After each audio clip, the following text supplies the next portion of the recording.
Meus amados irmãos,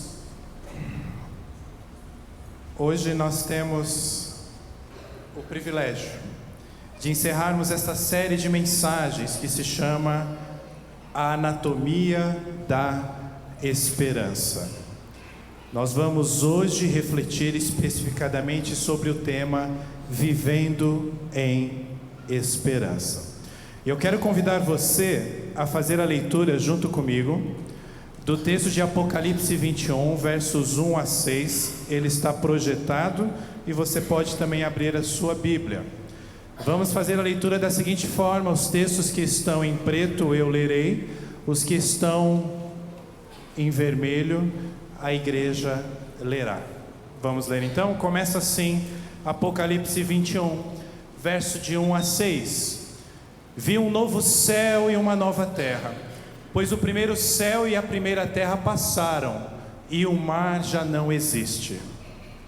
E também a cidade santa, a nova Jerusalém, que descia do céu, da parte de Deus, ataviada como noiva preparada para seu esposo. Então ouvi grande voz vinda do trono, dizendo: Eis o tabernáculo de Deus com os homens. Deus habitará com eles, eles serão povos de Deus, e Deus mesmo estará com eles. E enxugará dos olhos toda lágrima, e a morte já não existirá, já não haverá luto, nem pranto, nem dor, porque as primeiras coisas passaram. E aquele que está sentado no trono disse: Eis que faço novas todas as coisas. E acrescentou: Escreve, porque essas palavras são fiéis e verdadeiras. Disse ainda: tudo está feito. Eu sou o Alfa e o Ômega, o princípio e o fim. Eu, a quem desejo, darei graça da fonte da água da vida. Vamos orar juntos. Pai querido, obrigado a Deus por termos em nossas mãos a Tua Palavra, a revelação, ó Deus, a respeito da verdade do universo. Mais do que isso, a descrição, ó Deus, de que as nossas vidas têm um significado.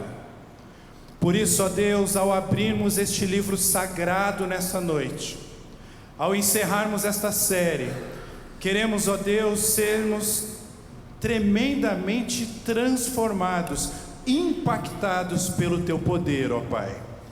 Por isso, ó Deus, mesmo pecadores que somos, ousamos chegar à Tua presença nesse instante e clamar pela Tua bênção nas nossas vidas. Ó Pai, que o Senhor nos edifique, que o Teu amor seja derramado sobre a Tua igreja nesse instante, é o nosso clamor, em nome de Jesus. Amém. Algum tempo atrás, um francês escolheu para o seu epitáfio essa frase: aqui jaz um homem que se foi deste mundo sem saber por que veio a ele. Nós vamos caminhar na conclusão dessa série falando um pouquinho sobre escatologia. Se essa palavra soa diferente para você, se você não está habituado, escatologia é uma das doutrinas que nós estudamos na Igreja Cristã Mundial, e ela vem da palavra escatós ou escatom e logos, ou seja, escatom traz a ideia de últimas coisas, de últimos tempos. Então é a doutrina das últimas coisas. Por isso a nossa série é a Anatomia da Esperança. Nós estamos, durante todo o mês de julho, nós estudamos textos e passagens bíblicas que falam a respeito da nossa esperança última na vida. Geralmente, escatologia é associado com eventos que ainda virão a acontecer. Mas é importante nós termos em mente que escatologia não se limita a eventos que vão acontecer. Também está relacionado às situações presentes.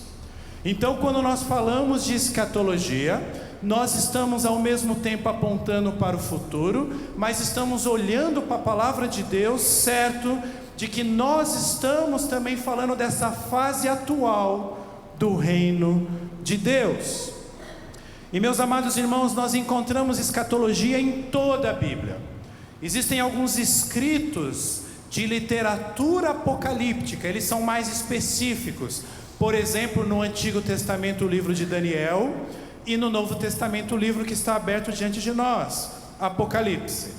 Mas não se limita a esses livros. De Gênesis a Apocalipse, nós temos uma escatologia bíblica, uma escatologia em parte já inaugurada, de eventos que foram anunciados que iriam acontecer, e no nosso caso, em 2019, já aconteceram, e também uma escatologia futura, eventos que ainda não aconteceram.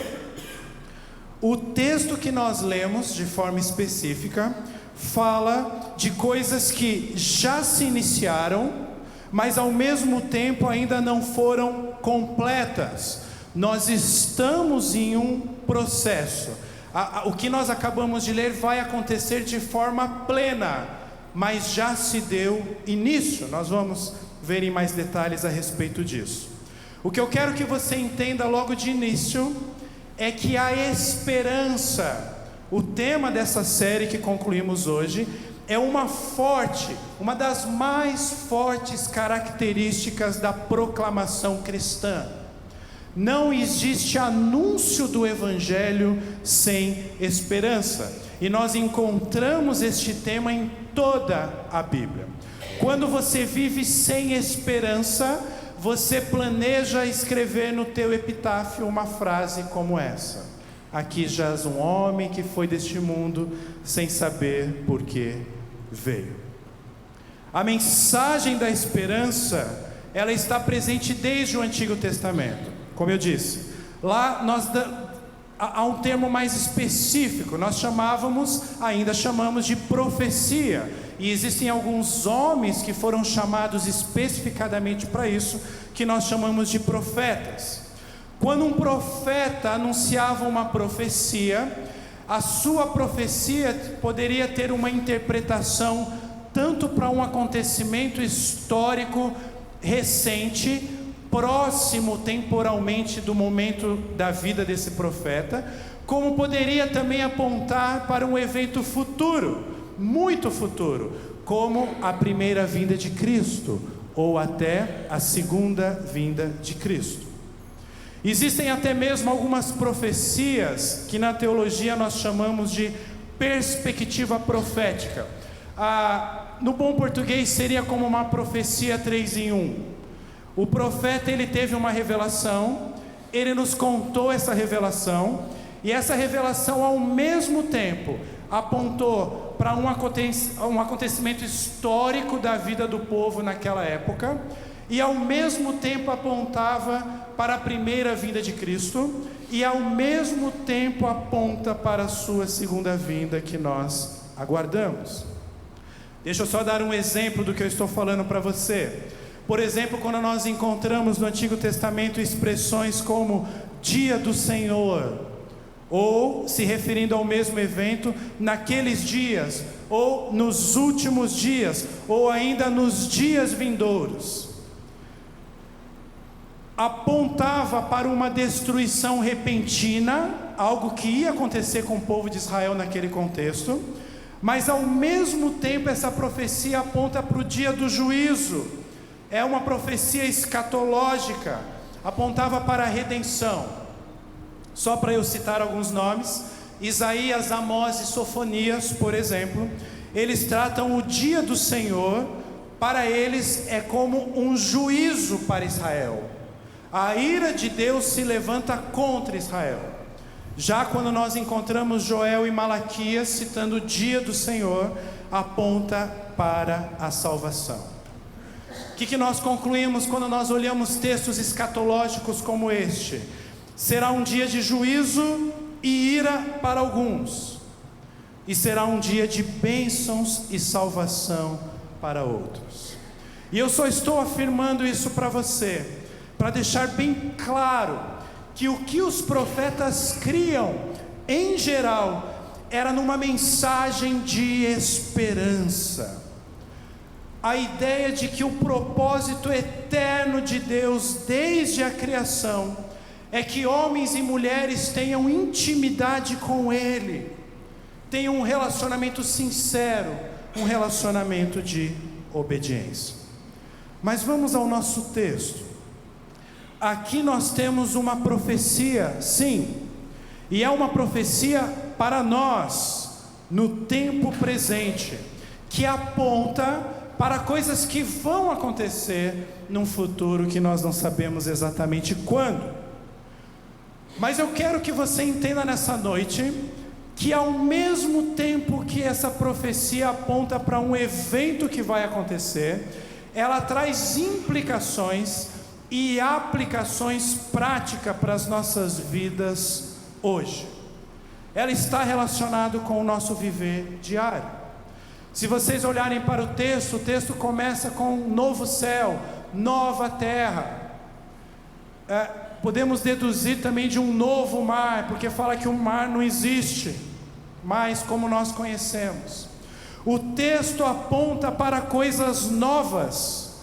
Depois, mais para frente, ele vai dizer, nós lemos, todas as coisas se fizeram novas. Também uma nova Jerusalém. O que o apóstolo João está querendo nos dizer aqui, meus amados irmãos, é nos fazer levar a uma reflexão do evento mais importante da história da humanidade. O evento mais importante da história da humanidade aponta ou determina a minha esperança. A minha esperança está firmada no evento mais importante de todos os tempos, de todas as eras. Para os nossos irmãos do Antigo Testamento, este evento estava no futuro. Para nós, hoje, este evento está no passado. O evento mais importante de toda a história do universo criado é a morte e a ressurreição de Jesus. E eu quero que você entenda isso para nós caminharmos nessa reflexão. A morte e a ressurreição de Jesus inauguram, literalmente, uma nova era. Existem alguns movimentos místicos, que falam de nova era, New Age, Aquários, na virada do século. Na verdade, nós cristãos proclamamos uma mensagem em que o seu anúncio anuncia uma nova era que começou. E a nossa esperança está nessa nova era que começou, e nós fazemos parte dela. E existe um evento que vai concluir essa nova era. Meus amados irmãos, Oscar Cullmann, o teólogo, ele dizia que nós vivemos entre o dia D e o dia V. O que ele está querendo dizer é que nós vivemos entre o ponto central da história, a morte e ressurreição de Cristo, e o seu apogeu. O que ele chamava de dia D foi o dia da batalha decisiva, o dia em que o inimigo de nossas almas foi declarado como derrotado. Aquele fim de tarde, no Gólgota, quando Jesus foi crucificado. E o que Cullmann chama de dia V, é o dia que está por vir, o dia em que este inimigo que já foi declarado derrotado, ele entrega as suas armas, ele depõe as suas armas, e ele literalmente se rende. O motivo da esperança na vida do discípulo de Jesus é a certeza que o dia D já aconteceu e o dia V é certo. Isso não muda apenas a minha visão de eternidade, Isso muda o meu dia a dia, o meu trabalho, as minhas tarefas. Ao mesmo tempo, meus amados irmãos, isso traz uma tensão nas nossas vidas, especialmente quando eu tento viver a minha vida me esquecendo do reino de Deus. Eu me esqueço que eu faço parte de um outro reino, e aí eu passo a ter uma grande dificuldade em viver com esperança. Perceba no texto que a palavra afirmar que faz nova todas as coisas, não significa que Deus irá fazer um novo mundo. Não, a ideia aqui na língua original não é essa. Deus não vai criar um outro céu, uma outra terra, ou um outro mar, ou uma outra Jerusalém. A ideia aqui é de rejuvenescimento. A ideia aqui é de restauração. A ideia é que o mundo criado e nós mesmos vamos voltar a funcionar como deveria ser desde o início. Vamos voltar ao original. Deixa eu dar alguns exemplos para vocês. A terra não terá provavelmente mais ervas daninhas. A criação não terá mais espinhos. A natureza vai desabrochar novamente como já foi um dia no Éden. Mas por causa do pecado, a própria criação perdeu essas potencialidades. É o que diz o texto conhecido de Romanos 8, está aí na tela: pois toda a criação aguarda com grande expectativa o dia em que os filhos de Deus serão revelados.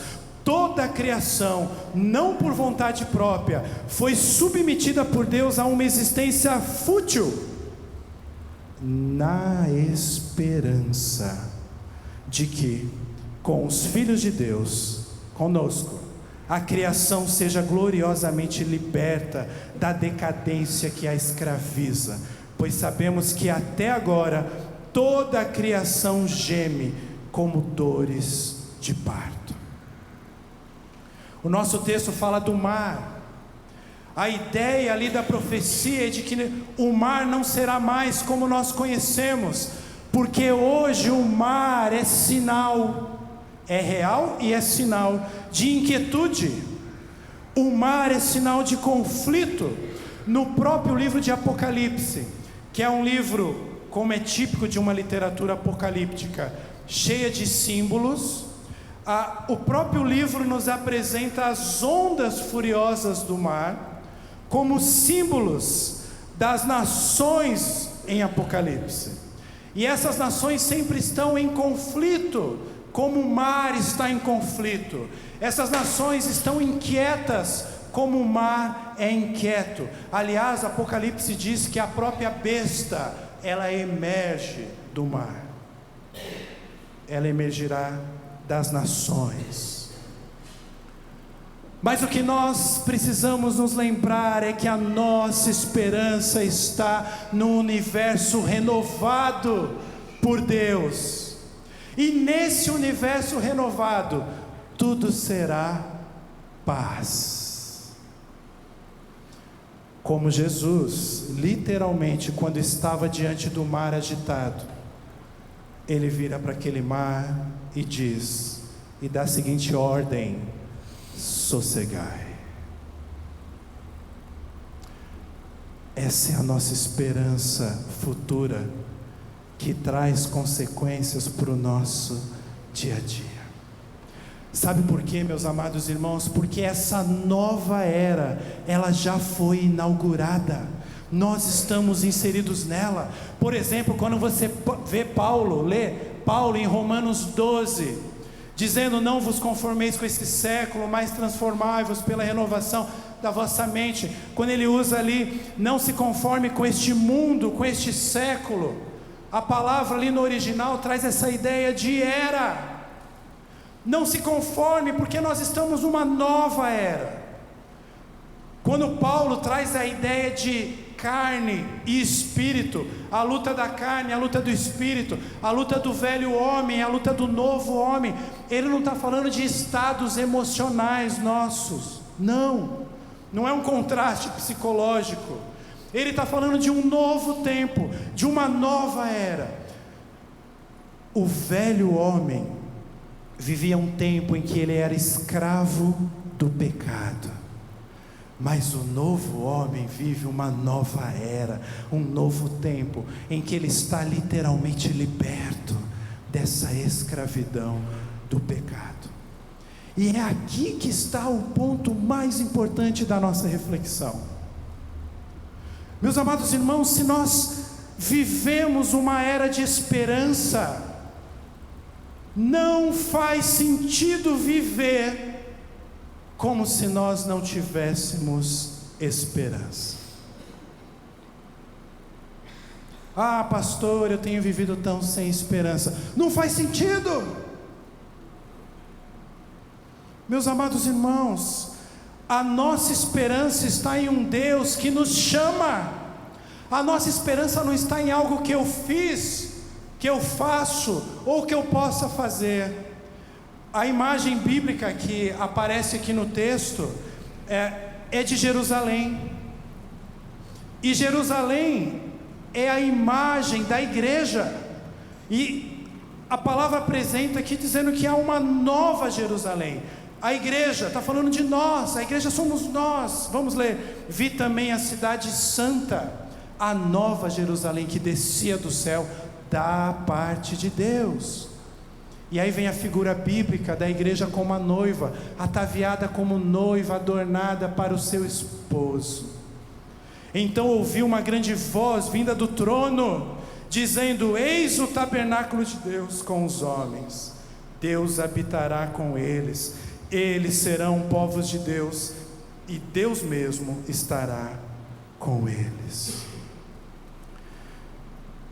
Entenda, ou lembre, de uma vez por todas, nesse momento da sua vida, Deus nos chama para termos intimidade com Ele. Ele não precisava fazer isso, Ele não precisa de nenhum de nós, mas por amor, Ele nos chama para termos intimidade. O Deus Emanuel está novamente conosco. Uma nova era foi iniciada. E meus amados, este é o clímax de todo o processo que Deus inaugurou lá em Gênesis para a nossa redenção. Nós vimos nessa série Gênesis 3,15, o proto-evangelho. Então do seu descendente nascerá um que pisará a cabeça da serpente. Pois eis aqui agora em Gênesis 21, a certeza do cumprimento dessa profecia. Deus está aqui, meus amados irmãos, cumprindo a sua promessa de aliança também. Porque repare nessa parte final: Deus habitará com eles, eles serão povos de Deus, e Deus mesmo estará com eles. E olha a profecia de Jeremias 32, 38 a 40: eles serão, no futuro, o meu povo, e eu serei o seu Deus. Eu lhes darei um só coração, um só propósito. Lembram do epitáfio do francês?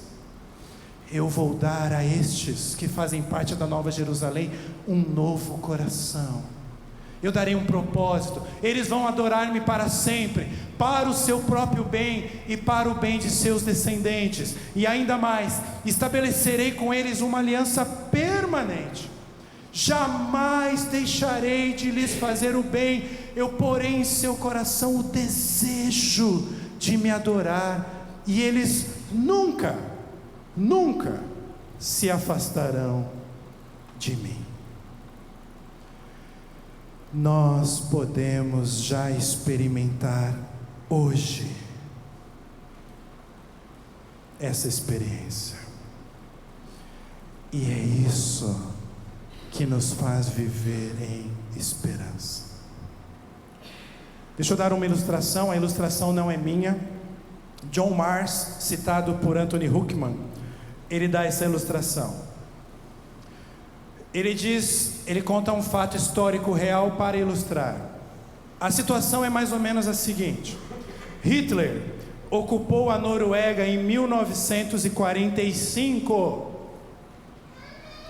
Quem está atento à história sabe que foi exatamente em 45 que a guerra acabou.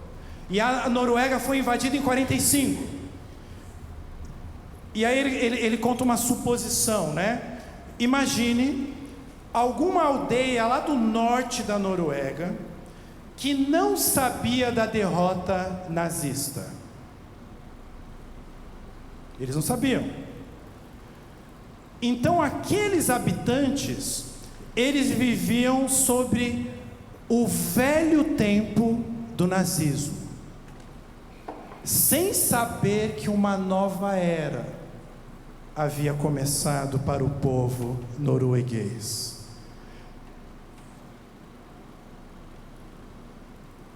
As boas novas, as notícias da libertação não tinham chegado àquela aldeia. Meus amados irmãos, o mesmo pode ocorrer hoje. Homens podem estar vivendo na terra como se estivessem na era AC, antes de Cristo, quando na verdade nós estamos na era DC, depois de Cristo. E olha, podem estar vivendo inclusive nas igrejas. E sabe o que é mais trágico quando isso acontece? Quando isso acontece, homens e mulheres perdem a esperança, porque não há nada nesse mundo que possa nos trazer esperança, senão Jesus Cristo. Aquela cruz foi o evento mais importante da história. Meus amados irmãos, uma mudança radical aconteceu naquele momento, e só quem conhece essa história e quem admite que isso aconteceu consegue viver em esperança. Sabe por quê? Porque essa pessoa encontra sentido na vida, porque essa pessoa encontra significado tanto na sua vida pessoal quanto nos eventos mundiais.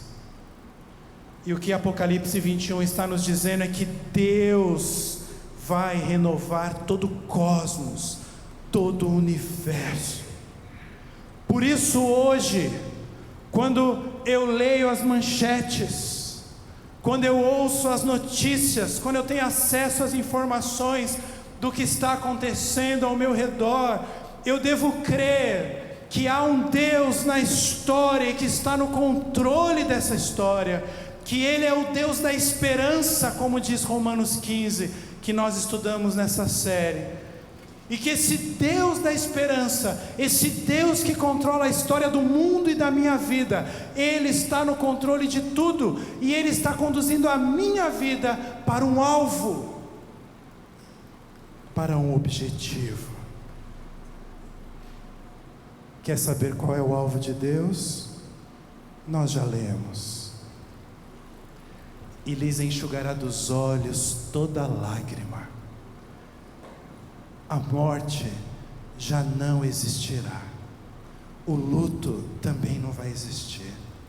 Choro, dor, nada disso. Porque nós vivemos uma nova era. Aquelas primeiras coisas já passaram. E ali no finalzinho do verso 6, a quem tem sede, ninguém mais vai ter sede, porque Ele dará de graça a fonte da água da vida. Hoje pela manhã, na classe da escola dominical, esse texto foi lido. E uma irmã que estava lendo esse texto não conseguiu terminar de ler o texto, porque ela estava em prantos, comovida por essa promessa maravilhosa de Deus nas nossas vidas. E a reação dela comoveu a muitos ali na nossa classe de escola dominical. Meus amados irmãos, eu não posso julgar a sua vida, por isso eu vou falar em termos de talvez. Talvez sua grande esperança na vida está relacionado na sua tentativa de fazer tudo para você não chorar, para você não sentir dor, para você não morrer, para você matar a sua sede. E preste atenção no que eu vou dizer aqui agora.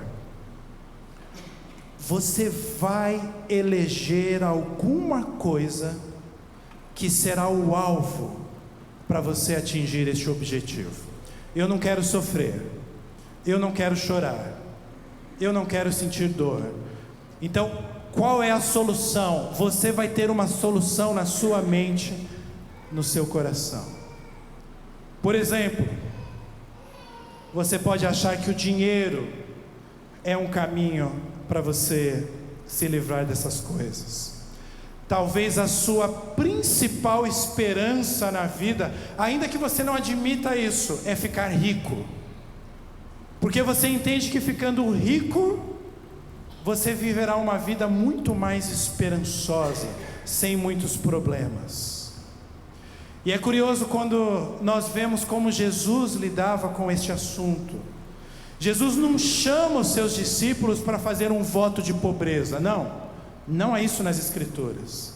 Mas ao mesmo tempo Jesus age de forma indiferente a essas teorias de como ficar rico que nós vemos tanto nos dias atuais também. A pergunta é: por que Jesus agia assim? Porque ele esperava a vinda do reino de Deus. E o que eu vou falar para você agora vai soar extremamente como óbvio, mas fique atento, que nessas obviedades é que Deus fala mais forte aos nossos corações. Se nós vivemos sobre a iminência da chegada do reino de Deus, já parou para pensar que todos nós que estamos aqui, você que está me ouvindo pela internet, podemos não morrer? Já parou para pensar que nós podemos fazer parte de um grupo seleto de seres humanos que viveram sobre a face da terra, que não vão morrer? Como que isso é possível, pastor? Se Jesus voltar. E Ele pode voltar, e nós não vamos experimentar a morte. Agora, se eu viver sobre a iminência da chegada do reino, essa iminência da chegada do reino vai tirar todo o poder, todo o significado de qualquer outra coisa que eu equivocadamente dou valor. Tudo vai perder o propósito. Pensa no planejamento que você fez para 2019. Ok, já virou julho, você já viu que não cumpriu nem 10% ainda, você tem esperanças que vai conseguir no segundo semestre, mas eu te aviso já de antemão, você não vai conseguir. Foi mal. Talvez você chegue ali a 30% do que você planejou. Não, pastor, eu vou provar para o Senhor que eu vou conseguir completar 100%. Pois eu te desafio e eu te digo que você não vai. Sabe por quê? Só quando nós estamos de coração sob o governo de Deus, sabe? Sob o governo, eu não posso me ajoelhar aqui, senão eu vou sumir. Sob o governo de Deus. Deus, eu sou teu súdito, tu és o meu rei. Só quando eu estou sobre o governo de Deus, eu tenho uma experiência profunda e eu descubro que Deus sustenta a minha vida. E aí a minha esperança não está mais na minha renda, a minha esperança não está mais num relacionamento, a minha esperança não está mais numa situação específica. Eu me rendi ao Rei do Universo, eu sei que Ele me ama, a minha esperança está nele, e eu vivo essa experiência hoje. E aí eu percebo que não faz sentido eu ficar aflito sobre coisas materiais, por exemplo. E você pode experimentar esta esperança hoje. Olha o que Paulo diz em 2 Coríntios 5,17. Leiam comigo. Logo, todo aquele que está em Cristo se tornou nova criação. A velha vida acabou e uma nova vida teve início. Nós lemos na versão NVT.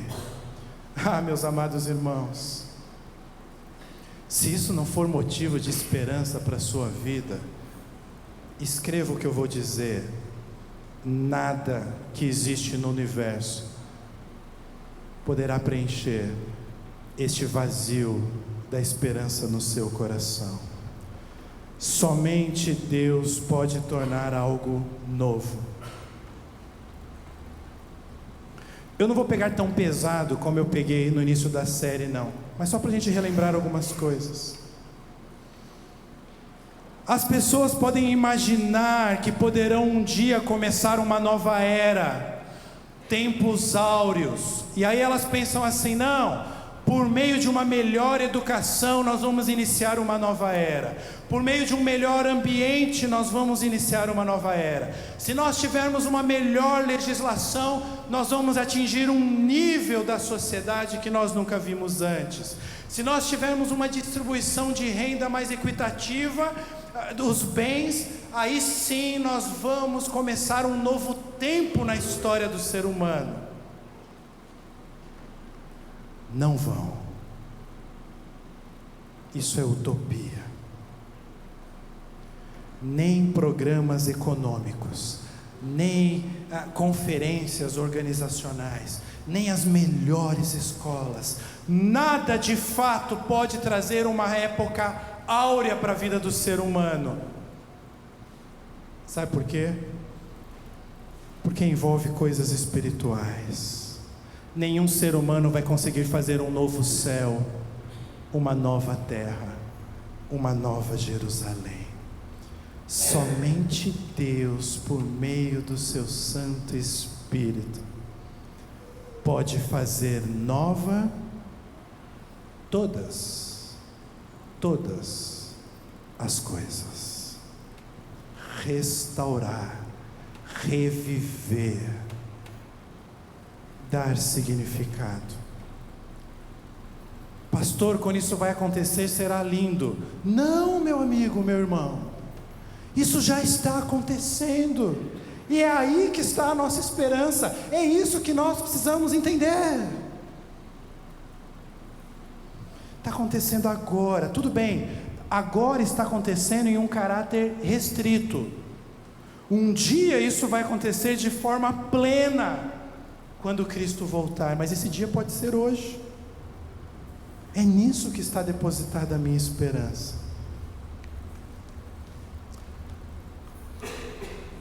E se eu não tiver essa esperança, como que eu vou viver, pastor? Eu vou te dar um exemplo.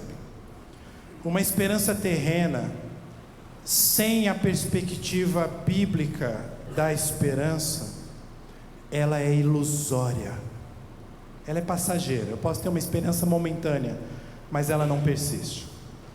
Vou mostrar um exemplo para você. Por volta de 1980, na verdade no ano de 1980, Jean-Paul Sartre disse: com essa terceira guerra mundial que pode irromper a qualquer dia, com essa aglomeração que nosso planeta agora é, o desespero volta a tentar-me. A ideia de que não há nenhum propósito, somente pequenos fins pessoais pelos quais lutamos. Aqui ele conclui, tem um ponto ali, né? A ideia de que não há nenhum propósito, somente pequenos fins pessoais pelos quais lutamos. E ele continua: em qualquer caso, o mundo parece feio, mau e sem esperança. Aí, esse grito de desespero de um velho que morrerá em desespero, ele está falando dele mesmo. Mas é exatamente a isso que resisto, ele tenta resistir. E sei que morrerei em esperança, mas, diz Sartre, essa esperança necessita de um fundamento. dentro de aproximadamente um mês depois dessa sua declaração, ele estava morto. Provavelmente sem ter encontrado o fundamento que ele buscava. A pergunta que surge para nós caminharmos para a parte final: pastor, por que mesmo sendo discípulos de Jesus, nós temos dificuldade de viver em esperança? Porque nós desaprendemos, meus amados, a viver as nossas vidas na perspectiva do reinado de Cristo. Quando eu tento interpretar os eventos ao meu redor, o meu filho que está doente, o luto, o problema financeiro, o problema de saúde, o problema na igreja, o problema econômico, o problema político, quando eu tento interpretar essas coisas de forma inteiramente secular, quando eu busco respostas sob a perspectiva secular, eu tenho a mesma sensação de quem não conhece os valores do reino de Deus. Sabe qual é essa sensação? Eu passo a ter medo do futuro. E aí a minha vida passa a ser uma tentativa de eu me livrar deste medo que eu tenho do futuro, porque eu não tenho esperança num Deus todo-poderoso que rege o universo. Eu tenho esperança em um monte de coisa, eu tenho esperança em mim mesmo, mas aí eu vivo com medo o tempo todo, eu vivo perdido, eu não sei o que eu faço, tem hora que parece que dá certo, mas depois não dá certo. Perdidos. E aí, às vezes até tentamos usar Deus como uma fuga para este nosso medo. Por que muitas vezes nós somos pessimistas com o tempo que nós vivemos? Porque o medo nos leva ao pessimismo. Somos pessimistas com a era presente porque nós damos uma indevida ênfase ao mal. Nós esquecemos da perspectiva de reino de Deus, da perspectiva de eternidade que já é presente. E aí nós vivemos sem esperança. Eu passo a não ver conexão nenhuma entre a vida de Cristo e as coisas que acontecem no meu trabalho, as minhas tarefas diárias, o que eu ouço no noticiário. Eu não vejo conexão nenhuma. E eu vou perdendo a esperança, eu vou ficando como que cego para a eternidade. Eu só consigo enxergar o que está no presente. Eu não começo a dizer frases como: ah, o mundo está perdido mesmo. Eu estou falando de discípulos falando isso. Eu começo a falar frases como: o fim está próximo, hein? Eu começo a falar frases do tipo: essa sociedade não tem mais jeito. Como assim? Discípulo de Jesus, você não crê num Deus que controla a história? Aonde está a sua esperança? Pior que a gente começa a achar que essas frases são compatíveis com a nossa fé cristã, porque Jesus disse que essas coisas iam acontecer. Não faz o menor sentido essa vida. Embora eu e você devemos reconhecer a presença do mal no mundo, embora devamos reconhecer que nós somos pecadores, Deus nos chama para sermos esperançosos e otimistas. É por isso que aquela parte que eu não dei destaque, vou dar agora, diz: e acrescentou: escreve, porque essas palavras são fiéis e verdadeiras. Disse-me ainda: tudo está feito. Eu sou o Alfa e o Ômega, o princípio e o fim. Sabe o que eu acho fantástico desse trecho das Escrituras? Ele fala assim: escreve, escreve, escreve. Escreve tem tanto uma conotação literal ali para o autor que estava escrevendo, como essa ideia também no nosso jargão popular: escreve, pode me cobrar. Escreve, tudo está feito. Eu já realizei a maior obra de redenção. Acredite. Por que você está sem esperança? Tudo está feito, tudo está escrito, tudo está revelado. Nós estamos no livro das revelações.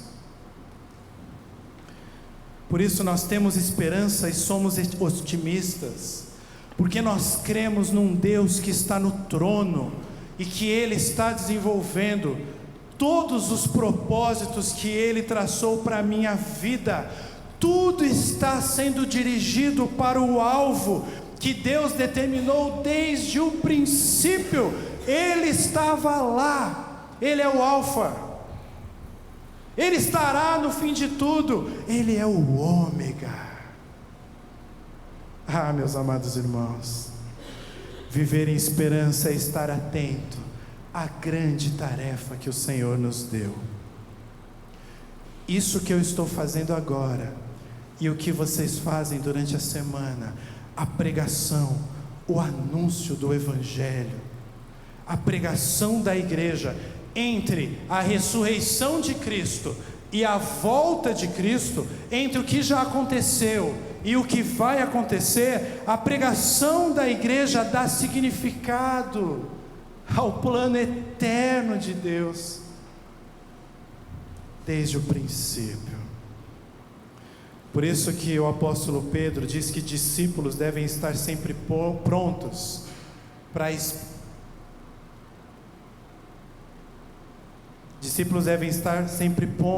explicar a esperança que há neles. Está lá em 1 Pedro 3,15: estando sempre preparados para responder a todo aquele que vos pedir razão da esperança que há em vós. A nossa esperança está relacionada com a nossa missão. No grande sermão apocalíptico de Jesus, lá em Mateus 24, ele diz: e será pregado este evangelho do reino por todo o mundo, para testemunho a todas as nações. Então, de Jesus virá o fim. É a conexão nossa em 2019, no século 21, com os planos eternos de Deus.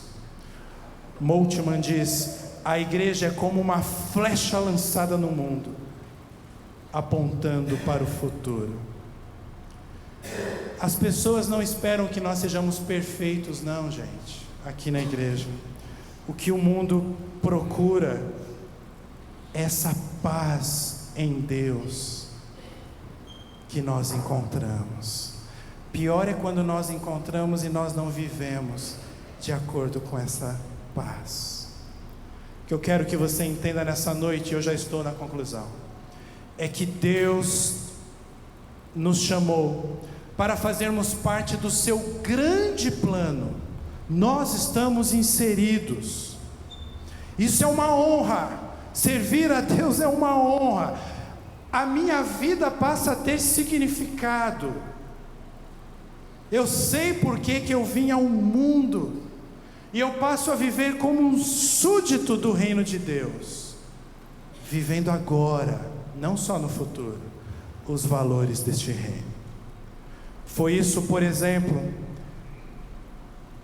que o pregador, que o pastor Martin Luther King experimentou, quando ele diz, no contexto da sua frase mais famosa: eu sonho que meus 4 filhos viverão um dia em uma nação onde eles não serão julgados pela cor da sua pele, mas pelo conteúdo de seu caráter.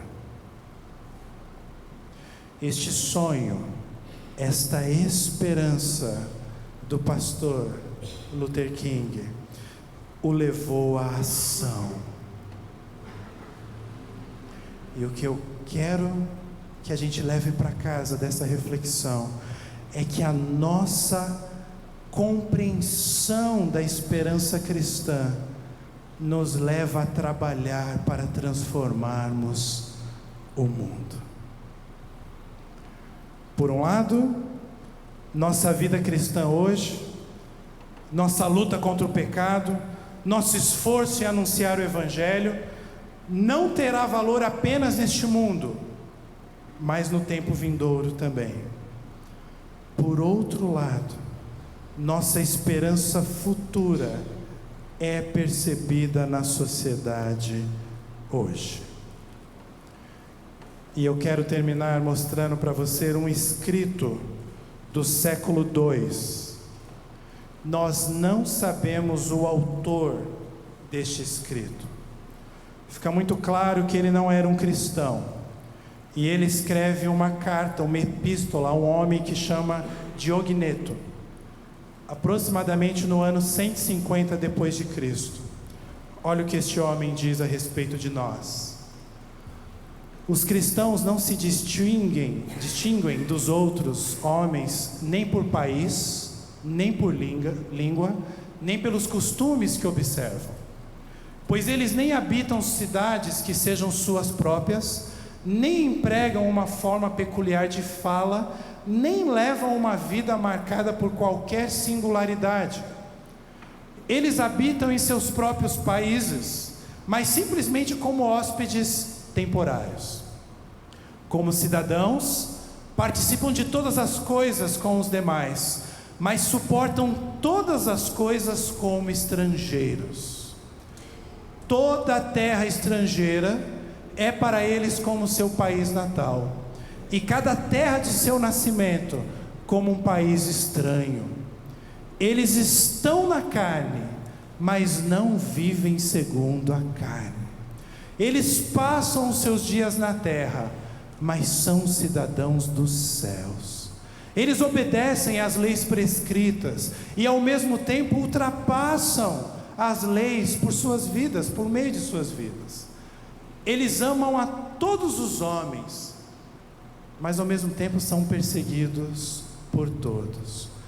Eles são pobres e todavia enriquecem a muitos. Para resumir, diz esse autor do século II, o que é a alma para o corpo, isto são os cristãos para o mundo. Eu quero chamar a sua atenção para essa parte. Eles passam seus dias na terra, mas são cidadãos dos céus.